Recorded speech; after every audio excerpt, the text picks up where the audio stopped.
The science of global climate change is fairly well understood, but there's still a lot of work to be done to understand local and regional impacts.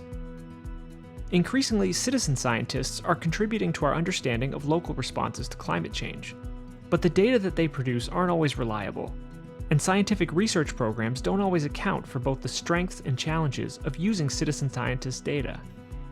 While citizen science presents a great learning opportunity for our students, how can we ensure that their efforts are scientifically useful? Climate science at the local level has so many variables, it's easy for the noise in the data to disguise the signal. To address these issues, TERC and Manomet have joined forces to create Climate Lab, a new program with the goal of designing a model in which students and scientists can work together on citizen science projects. In this model, the scientists help students to collect less noisy data and to better understand results.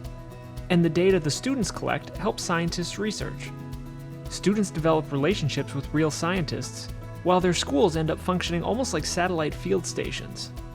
The project has developed a focused one-week introduction to key ideas in climate science for middle school students.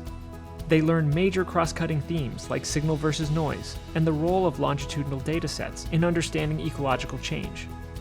One of the greatest impacts of this work is our growing understanding of how teachers, students, and scientists can work together in mutually beneficial ways.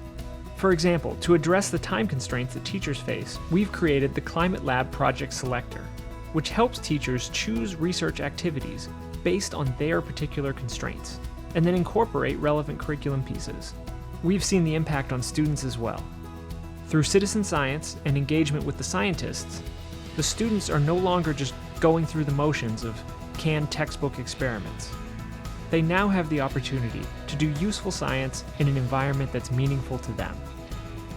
The Climate Lab pursues real scientific objectives while also helping teachers flexibly address the curriculum standards on climate change and to go well beyond that. Once established, we expect that this model can provide a potentially long-lasting, mutually beneficial relationship that both sides can carry forward. We're now working to make our program even more adaptable, to include high school students, adults, and other informal learners in our unique combination of climate change research and science education.